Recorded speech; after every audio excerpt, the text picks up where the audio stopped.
আসসালামু আলাইকুম দর্শক। লন্ডন থেকে কাজী হেমায়েতুদ্দিন মিশন। দর্শক শুভ নববর্ষ। সবাইকে পহেলা বৈশাখের শুভেচ্ছা। ভোটের মাধ্যমে বিএনপির উপর বদলা নিতে চায় কার্যক্রম নিষিদ্ধ থাকা আওয়ামী লীগ। প্রশ্ন হলো, জাতীয় সংসদ নির্বাচন তো হয়ে গেছে, তাহলে কিভাবে ভোটের মাধ্যমে বদলা নেওয়ার পরিকল্পনা করছে দলটি? আওয়ামী লীগের শীর্ষ পর্যায়ের একাধিক সূত্র বলছে, প্রথমত আইনজীবী সমিতির মতো পেশাজীবী সংগঠনগুলোর নির্বাচন এবং দ্বিতীয়ত ধাপে ধাপে হতে যাওয়া স্থানীয় সরকার নির্বাচনে দলটি বিএনপিকে আওয়ামী লীগের ভোট ব্যাংকের হিসেব বুঝিয়ে দেওয়ার পরিকল্পনা করছে। ভারতীয় বাংলাদেশে এ নিয়ে দলটির নেতারা গত কয়েকদিনে একাধিক বৈঠক করে এমন সিদ্ধান্ত নিয়েছেন বলে একাধিক সূত্রে জানা গেছে। বিএনপির বাধার মুখে এসব নির্বাচনে যদি আওয়ামী লীগ দলীয় ব্যানারে বা এককভাবে নির্বাচন করতে না পারে, তাহলে দলটির নেতারা বিরোধী জামাত এনসিপি কে সমর্থন দেওয়ার প্রাথমিক সিদ্ধান্ত নিয়েছে। এ নিয়ে আওয়ামী লীগের স্থানীয় কয়েকজন নেতার সাথে জামাত ও এনসিপি নেতাদের বৈঠক হয়েছে। জামাত ও এনসিপি নেতারাও মনে করছেন, পেশাজীবী সংগঠন এবং স্থানীয় সরকার নির্বাচনে আওয়ামী লীগের সাথে গোপন বোঝাপড়া করতে কোনো সমস্যা নেই।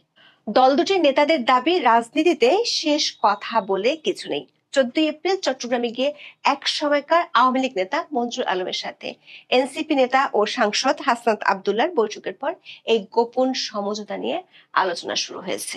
আওয়ামী লীগের নেতাদের দাবি, জাতীয় সংসদ নির্বাচনে দেশ বিদেশের অনেকগুলো পক্ষের সমঝোতায় আওয়ামী লীগের সমর্থকরা দলটির নেতাদের নির্দেশে বিএনপিকে ভোট দিয়েছিল। কিন্তু বিএনপি সংসদে আওয়ামী লীগের কার্যক্রম নিষিদ্ধের অধ্যাদেশকে আইন হিসেবে পাশ করে সেই সমঝোতার হিসেব নিকেশ পাল্টে দিয়েছে। এখন আওয়ামী লীগও পাল্টা জবাব দেওয়ার ছক কষছে। বিস্তারিত জানতে চলুন যাওয়া যাক বিশ্লেষণে।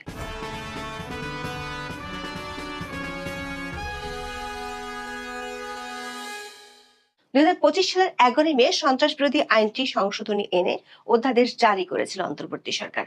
আগে আইনটিতে কোনো দল বা সত্তাকে নিষিদ্ধ করার বিধান ছিল, কিন্তু দলের কার্যক্রম নিষিদ্ধের বিধান ছিল না। এই সংশোধনী অধ্যাদেশের মাধ্যমে পরদিনে আওয়ামী লীগের কার্যক্রম নিষিদ্ধের নির্বাহী আদেশ জারি করেছিল অন্তর্বর্তী সরকার। এই আদেশের কারণে নির্বাচন কমিশন দলটির নিবন্ধন ও প্রতীক স্থগিত করেছিল, যে কারণে তারা ত্রয়োদশ জাতীয় সংসদ নির্বাচনে অংশ নিতে পারেনি। যদিও এভাবে একটি দলের কার্যক্রম নির্বাহী আদেশে নিষিদ্ধ করা এবং তাদেরকে নির্বাচনে অংশ নিতে না দেওয়ার বিষয়টি নিয়ে দেশ ও দেশের বাইরে ব্যাপকভাবে সমালোচিত হয়েছিল। নির্বাচনে অংশ নিতে না পারলেও আওয়ামী লীগের কর্মী সমর্থকরা ভোট দিয়েছিল। জনশ্রুতি আছে, জামাত এনসিপি ঠেকাতে আওয়ামী লীগের নেতা কর্মী ও সমর্থকরা দলটির শীর্ষ নেতৃত্বের নির্দেশে বিএনপিকে ভোট দিয়েছিল। এমনকি দলটির অনেক নেতাকর্মী প্রকাশ্যে বিএনপির জন্য অনেক আসনে ভোটও চেয়েছিল। ভোটার প্রচারে নেমে বিএনপি নেতারাও আওয়ামী লীগের নিষেধাজ্ঞার বিরুদ্ধে কথা বলেছিলেন। এমনকি খোদ দলটির চেয়ারম্যান বর্তমান প্রধানমন্ত্রী তারেক রহমানও নির্বাহী আদেশে দল নিষিদ্ধের বিরুদ্ধে আন্তর্জাতিক গণমাধ্যমে বক্তব্য দিয়েছিলেন। দলটির মহাসচিব মির্জা ফখরুল ইসলাম আলমগীর, সিনিয়র নেতা সালাউদ্দিন আহমেদ সহ অনেকেই এভাবে কোনো রাজনৈতিক দলের কার্যক্রম নিষিদ্ধের বিরুদ্ধে বক্তব্য দিয়েছিলেন। নির্বাচনে বিএনপি জেতার পর আওয়ামী লীগ নেতা কর্মীদের মধ্যে ধারণা ছিল, বিএনপি কৃতজ্ঞতাবশত হলেও তাদের দলের স্বাভাবিক কার্যক্রম চালাতে দিবে। সেজন্য নির্বাচনের পরপরই দেশের কমপক্ষে 30টি জেলা ও উপজেলায় আওয়ামী লীগের দলীয় কার্যালয় খুলতে দেখা গিয়েছিল। তখন এনসিপির পক্ষ থেকে অভিযোগ তোলা হয়েছিল, বিএনপির পরোক্ষ সমর্থন থাকায় আওয়ামী লীগের নেতারা দলীয় কার্যালয়গুলো খুলতে পারছে। পরে অবশ্য কয়েক জায়গায় হামলা হলে আওয়ামী লীগের দলীয় কার্যালয়গুলো খোলার প্রবণতা কমে আসে। এরই মধ্যে চলতি মাসে সংসদের সন্ত্রাস বিরোধী অধ্যাদেশটি অন্তর্বর্তী সরকার যেভাবে জারি করেছিল, ঠিক সেভাবেই সংসদে পাশ করে বিএনপি। ফলে আওয়ামী লীগের কার্যক্রমের নির্বাহী আদেশে নিষেধাজ্ঞা বৈধতা বহাল থাকে। এরপর থেকে আওয়ামী লীগের নেতা কর্মীরা হতাশ হয়। অনলাইনে অনেকে সংসদ নির্বাচনের সময় বিএনপিকে ভোট দেওয়ার খেসারত হিসেবে বিষয়টিকে তুলে ধরেন। সূত্রগুলো বলছে, আইনটি সংসদে পাশ হওয়ার পর প্রাথমিক ধাক্কা কাটিয়ে বাংলাদেশ ও বাংলাদেশের বাইরে আওয়ামী লীগের নেতা কর্মীরা একাধিক বৈঠক করেছেন। এসব বৈঠকে করণীয় কি তা নিয়ে আলোচনা হয়েছে। কলকাতায় ও ঢাকায় অনুষ্ঠিত আওয়ামী লীগের দুটি শীর্ষ পর্যায়ের বৈঠকে প্রাথমিকভাবে নেওয়া যে সিদ্ধান্তগুলোর কথা জানা গেছে, সেটি হলো, সামনের কিছু নির্বাচনের মাধ্যমে বিএনপিকে জবাব দিতে চায় আওয়ামী লীগ। সেক্ষেত্রে প্রথমত পেশাজীবী সংগঠনগুলোর নির্বাচন। শিক্ষক সমিতি, চিকিৎসক, প্রকৌশলী সহ বেশ কিছু শক্তিশালী পেশাজীবী সংগঠন আছে, যাদের বেশিরভাগের নির্বাচন কোরবানির ঈদের আগে ও পরে পর্যায়ক্রমে অনুষ্ঠিত হবে। এর মধ্যে সামনে বেশ কয়েকটি আইনজীবী সমিতি নির্বাচন আছে, যেখানে আওয়ামীপন্থী আইনজীবীদের শক্ত অবস্থান আছে। বার কাউন্সিলের নির্বাচন আগামী 19 মে অনুষ্ঠিত হবে। দেশের আইনজীবীদের নিয়ন্ত্রক এই সংস্থার 14 জন সদস্য নির্বাচনের জন্য তফসিল অনুযায়ী 9 থেকে 16 এপ্রিল মনোনয়ন জমা, 23 এপ্রিল বাছাই এবং 19 মে ভোট গ্রহণ করা হবে। এর মধ্যে নির্বাচনে কারাবন্দী ব্যারিস্টার সুমন এবং জামাতপন্থী আইনজীবী শিশির মনির অংশ নেওয়ার ঘোষণা দিয়েছেন। আওয়ামী সমর্থিত প্যানেল যাতে নির্বাচনে অংশ নিতে না পারে সেজন্য বিএনপি পন্থী আইনজীবীরা প্রভাব খাটাচ্ছেন এমন অভিযোগ আছে আদালত পাড়ায়। এছাড়া আইনজীবীদের অন্যতম শীর্ষ সংগঠন সুপ্রিম কোর্ট আইনজীবী সমিতির 2 দিনব্যাপী নির্বাচন আগামী 13 ও 14 মে অনুষ্ঠিত হবে। ঢাকা আইনজীবী সমিতি বা ঢাকা বারের নির্বাচন আগামী 29 ও 30 এপ্রিল অনুষ্ঠিত হবে। ঢাকা বারে আওয়ামীপন্থী আইনজীবীদের খুব শক্ত অবস্থান আছে। আওয়ামী লীগ সরকার আমলে 2024-25 মেয়াদে সর্বশেষ ঢাকা আইনজীবী সমিতির কার্যকরী কমিটি নির্বাচন অনুষ্ঠিত হয়। ওই নির্বাচনে সভাপতি, সাধারণ সম্পাদক সহ 21টি পদে নির্বাচিত হন আওয়ামী লীগ সমর্থিত আইনজীবীরা। এছাড়া দেশের 64টি জেলায় অনেকগুলো আইনজীবী সমিতি নির্বাচন হবে চলতি বছরে। এসব বার কাউন্সিল, সুপ্রিম কোর্ট এবং ঢাকা বার সমিতি নির্বাচনকে বেশি গুরুত্ব দিচ্ছে আওয়ামীপন্থী আইনজীবীরা। দলটির বৈঠক সূত্রে জানা গেছে, যেহেতু বিএনপি ও জামাতপন্থী আইনজীবীরা এবার আলাদাভাবে নির্বাচন করছে, সে কারণে আওয়ামীপন্থী আইনজীবীদের জেতার সম্ভাবনা বেশি। কিন্তু বেশ কয়েকটি বার সমিতিতে আওয়ামীপন্থী আইনজীবীদের নির্বাচনে অংশ নিতে বাধা দেওয়া হচ্ছে। সেক্ষেত্রে বিএনপির বাধার মুখে আওয়ামীপন্থী আইনজীবীরা সরাসরি দলীয় প্যানেলে নির্বাচন করতে না পারলে স্বতন্ত্র প্যানেল দেওয়ার পরিকল্পনা করছে। প্রাথমিকভাবে সিদ্ধান্ত হয়েছে আওয়ামী লীগ পন্থী আইনজীবীরা আইনজীবীদের অধিকার রক্ষা ব্যানারে স্বতন্ত্র প্যানেল দিতে পারে। যদি সেটিও সম্ভব না হয় তাহলে আওয়ামীপন্থী আইনজীবীরা জামাতপন্থী আইনজীবীদের ভোট দিবে, যাতে জাতীয়তাবাদী আইনজীবী প্যানেলকে হারানো যায়। অন্য পেশাজীবী সংগঠনগুলোকে একই ধরনের পরিকল্পনা নিয়ে মাঠে নামার নির্দেশ দেওয়া হয়েছে বলে দলটির একাধিক সূত্র নিশ্চিত করেছে। সূত্রগুলো বলছে, আওয়ামী লীগ স্থানীয় সরকার নির্বাচনগুলোকে ঘিরে ভোটের মাঠে বিএনপিকে জবাব দেওয়ার ছক কষছে। যদিও বিএনপি ক্ষমতায় আসার পরপরই দ্রুত স্থানীয় সরকার নির্বাচন দেওয়ার কথা শোনা গিয়েছিল। বিশেষ করে নির্বাচন কমিশনের পক্ষ থেকে এমন বক্তব্য দেওয়া হয়েছিল। কিন্তু অন্তর্বর্তী সরকারের করা স্থানীয় সরকার উইং গুলোকে প্রশাসক নিয়োগের অধ্যাদেশ আইন হিসেবে পাশ করার পর এই নির্বাচন কবে হতে পারে তা নিয়ে সন্দেহ দেখা দিয়েছে। 2024-এর 5ই আগস্টের পর আওয়ামী লীগের টিকিটে বিজয়ী জনপ্রতিনিধিদের বড় অংশ আত্মগোপনে চলে গেলে 12টি সিটি কর্পোরেশন, 330টি পৌরসভা, 61টি জেলা পরিষদ ও 495টি উপজেলা পরিষদ ভেঙে দেয় অন্তর্বর্তী সরকার। সেখানে প্রশাসকের মাধ্যমে কার্যক্রম অব্যাহত রাখে। যদিও ইউনিয়ন পরিষদের কাঠামো বহাল রাখা হয়, তবে যেখানে চেয়ারম্যান অনুপস্থিত সেখানে প্রশাসক নিয়োগ দেওয়া হয়। অন্তর্বর্তী সরকারের অধীনে গত 12ই ফেব্রুয়ারি জাতীয় নির্বাচনে বিজয়ী বিএনপি সরকার গঠনের কয়েকদিনের মধ্যেই 12টি সিটি কর্পোরেশন ও 54টি জেলা পরিষদে প্রশাসক নিয়োগ দেওয়া হয়। তবে উপজেলা ও পৌরসভায় এখনো কোনো প্রশাসক নিয়োগ দেওয়া হয়নি। ইসি নির্বাচন পরিচালনা শাখার তথ্য অনুযায়ী মোট 4,653টি প্রতিষ্ঠান নির্বাচনের উপযোগী হয়ে গেছে। এর মধ্যে রয়েছে 3,755টি ইউনিয়ন পরিষদ, 330টি পৌরসভা, 495টি উপজেলা পরিষদ, 12টি সিটি কর্পোরেশন এবং 61টি জেলা পরিষদ।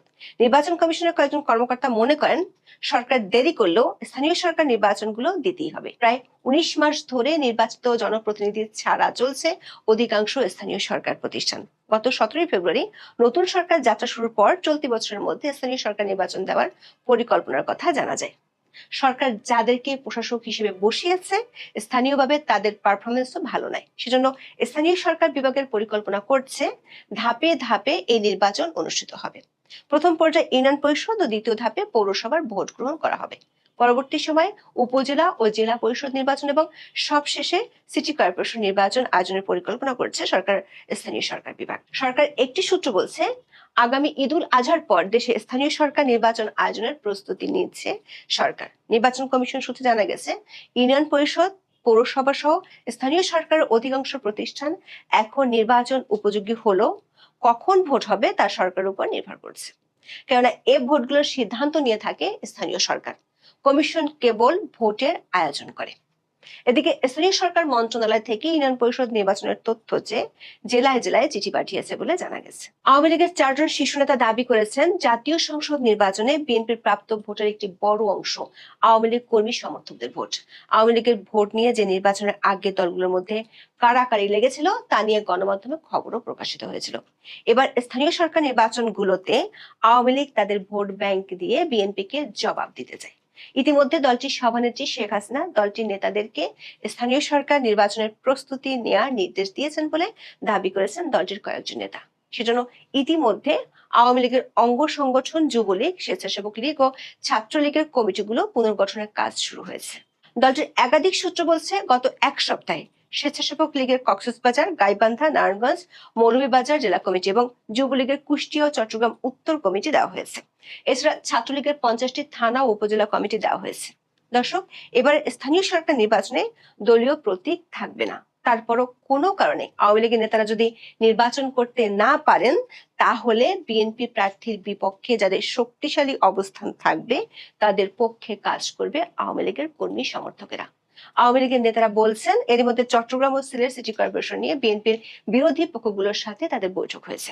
14 এপ্রিল চট্টগ্রাম সিটি কর্পোরেশনের সাবেক মেয়র মোহাম্মদ মঞ্জুর আলমের সঙ্গে সৌজন্য সাক্ষাৎ করেন জাতীয় নাগরিক পার্টির নেতা ও কুমিল্লা 4 আসনের সংসদ সদস্য হাসনাত আব্দুল্লাহ। এই মঞ্জুর আলম ছিলেন একসময় আওয়ামী লীগ নেতা মেয়র মহিউদ্দিন চৌধুরীর অনুসারী। 2010 সালে তিনি চট্টগ্রাম সিটি কর্পোরেশনের নির্বাচনে বিএনপির সমর্থন নিয়ে মেয়র নির্বাচিত হয়ে আলোচনায় আসেন।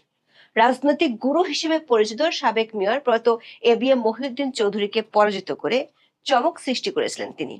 মেয়র হওয়ার পর বিএনপি চেয়ারপারসনের উপদেষ্টাও হয়েছিলেন।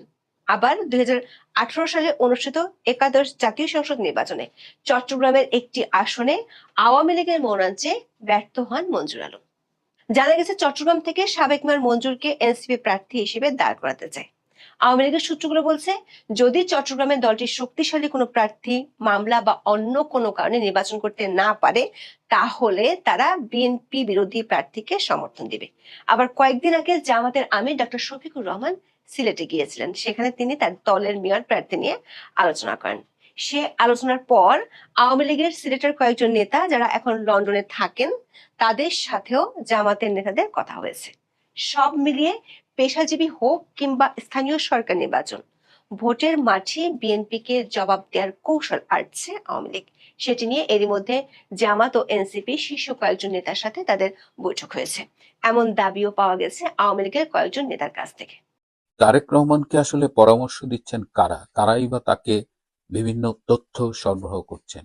বেশ কয়েকদিন ধরেই এটি নিয়ে ভাবছিলাম এবং আজকে এটি নিয়ে আপনাদের সামনে খুব সংক্ষেপে কিছু আলোচনা করব।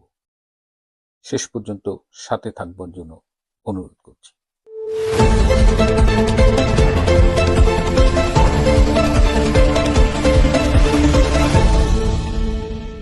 আসসালামু আলাইকুম এবং আদাব। আজকে মোটামুটি সামাজিক যোগাযোগ মাধ্যমে একটাই আলোচনা। গতকাল প্রধানমন্ত্রী তারেক রহমান টাঙ্গাইল গিয়েছিলেন, তিনি কৃষি কার্ড বিতরণ করেছেন, ব্যাপক আয়োজন, এবং সেখানে আমরা দেখলাম যে একদম বড় করে কৃষি কার্ডের যে ছবিটা দেখলাম, সেখানে কবির হোসেন নামে একজনকে এই কৃষি কার্ডটি দেওয়া হয়েছে। কিন্তু এখন তো অবাধ তথ্য প্রযুক্তির যুগ, এখন কোনো কিছুই আসলে লুকিয়ে রাখা যায় না। আমরা যেটা দেখলাম যে এই কবির হোসেন আসলে অরিজিনাল কৃষক না, বুয়া।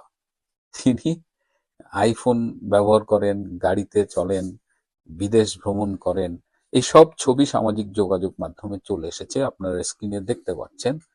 তো কেন, মানে বাংলাদেশে কি কৃষকের অভাব পড়েছে? মানে এত এত কৃষক থাকতে কেন একটা সচ্ছল লোক যে কৃষক নয় তাকে সাজিয়ে তারেক রহমানের সামনে এই কৃষক হিসেবে এই কার্ডটি উদ্বোধন করা হলো তাকে দিয়ে? এই যে যে লোকটি বা যারা এই প্ল্যানটি করেছিল তাদের কি ধারণা ছিল যে এটা গোপন রাখা যাবে এবং এই কবির হোসেন কৃষক হিসেবে এস্টাবলিশড হবে? এখন এটা নিয়ে কি ভাবছেন তারেক রহমান? এই যে গতকাল আমি এমনি একটু বলেছিলাম, এই কৃষি কার্ড আসলে কৃষকদের স্মার্ট কার্ড দেওয়ার বা কৃষকদের ভাগ্য উন্নয়নে এই গত 15 বছর ধরে যে বৈপ্লবিক কাজগুলো, এই কাজগুলো তো মূলত প্রধানমন্ত্রী শেখ হাসিনার সরকারের। তো আমরা তারেক রহমানের কাছে কিন্তু ইনোভেটিভ নতুন কিছু দেখতে পাচ্ছি না। তিনি শেখ হাসিনারই বিভিন্ন আইডিয়া, বলা যায় যে চুরি করে নাম বদলে, যেমন কৃষককে স্মার্ট কার্ড দিয়েছেন শেখ হাসিনা এবং সেই স্মার্ট কার্ডে অনেক ইনফরমেশন থাকতো। আমি আপনাদের একটা ছোট্ট ভিডিও ক্লিপ দেখাই, একটু কাইন্ডলি শোনেন। ইতিহাসের সাথে এটা আমাদের একটু শোনা দরকার। দেখেছেন ভাই বোনেরা, এটা কি বলেন তো, এটা কি?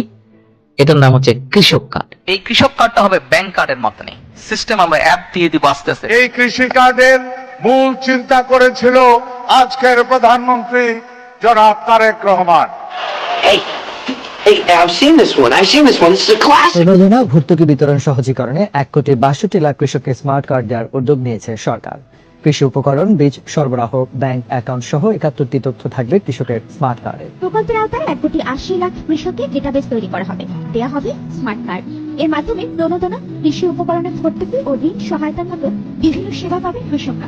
আমরা কৃষি উপকরণ কার্ড করে দিয়েছি এবং সরাসরি কৃষকদের হাতে তার ভর্তুকি টাকাটা যাতে পৌঁছায় সেই ব্যবস্থাটা করে দিয়েছি। সারা দেশে 1,62,00,000 কৃষকের ডিজিটাল প্রোফাইল তৈরি করতে যাচ্ছে সরকার। এর মধ্যে 1 কোটি কৃষককে দেওয়া হবে স্মার্ট কার্ড। ডিজিটাল পদ্ধতি দিয়ে আমাদের কৃষকরা যাতে উপকারভোগী হতে পারে, তারা যেন সুযোগ সুবিধা পায় এবং উৎপাদন বৃদ্ধির জন্য কোনো সমস্যা যদি দেখা দেয় তার সমাধানের উপায় কি সেটাও যেন জানতে পারেন, সেই জন্যই কিন্তু এই ব্যবস্থাটা নেওয়া হয়েছে। কৃষি বিষয়ে সকল ধরনের তথ্য দেশের মানুষ পেতে পারবে। মাত্র 5% সুদে আমরা কৃষকদের জন্য টাকা বরাদ্দ দেবো। 96 সাল থেকে আমরা কৃষি ব্যাংকের মাধ্যমে বর্গা চাষিদের বিনা জামানতে কৃষি ঋণ দেওয়া শুরু করি।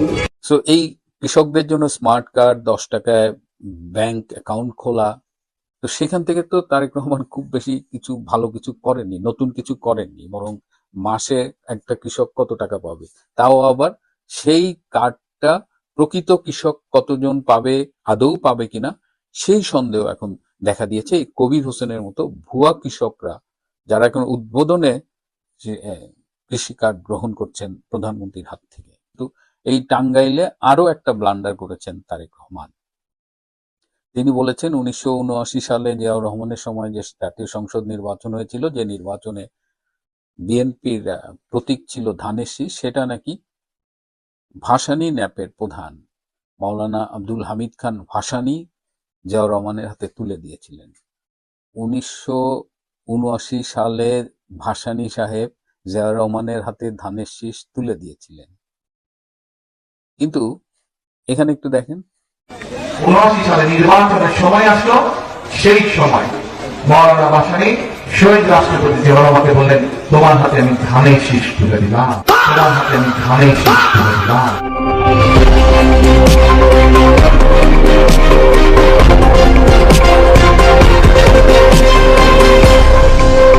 যে ভাসানী 1976 সালের নভেম্বরে মারা গেছেন, তিনি 1979 সালে কি করে ধানের শীষ তুলে দেন?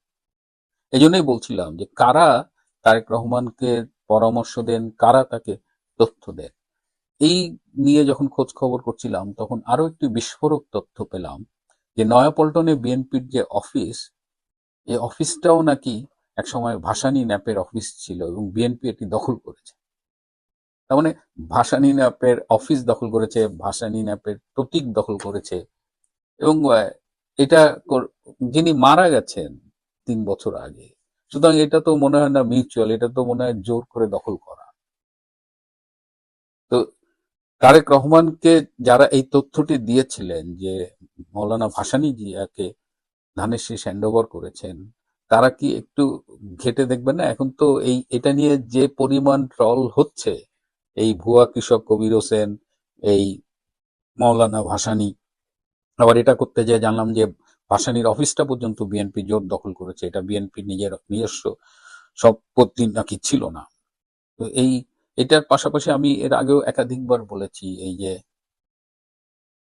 তারেক রহমান দেশব্যাপী যে এখন একটা অনিশ্চয়তা, সারা পৃথিবীর অবস্থা, বাংলাদেশের তেলের দাম, কৃষক পণ্যের মূল্য পাচ্ছে না, সারা দেশে ব্যাপকভাবে চাঁদাবাজি বেড়ে গেছে, অর্থাৎ ক্ষমতা গ্রহণের সাথে সাথেই যে একটা হানিমুন পিরিয়ড থাকে, সেই সময়টা তিনি খুব পাচ্ছেন না বা তার জন্য ভালো যাচ্ছে না। সেই সময়ে তিনি সিনেমা দেখতেছেন, নাটক দেখতেছেন, তার দিকে তাকালে মনেই হয় না যে পৃথিবী এবং দেশ এত বড় একটা সংকটের ভেতর দিয়ে যাচ্ছে। এ কারণেই শুরুতে যে প্রশ্ন করছিলাম, আমার কয়েকদিন ধরেই এটি নিজের মাথার মধ্যে ঘুরছে যে প্রধানমন্ত্রী তারেক রহমানকে কারা চালায়, কারা পরামর্শ দেয়, কারা বুদ্ধি দেয়। এবং সঙ্গত কারণে জাতীয় সংসদে দেখলাম একজন তরুণ সাংসদ প্রশ্ন তুলেছেন যে Tarique Rahman nominal prime minister আর ফাংশনাল প্রাইম মিনিস্টার হলো বিএনপি সালাউদ্দিন আহমেদ, এটাও কিন্তু খুব মানে একটা উদ্বিগ্ন হবার মতো একটা কমেন্ট বা মন্তব্য বা বক্তব্য, যেটাই বলি না কেন। এই প্রশ্নটি রাখলাম।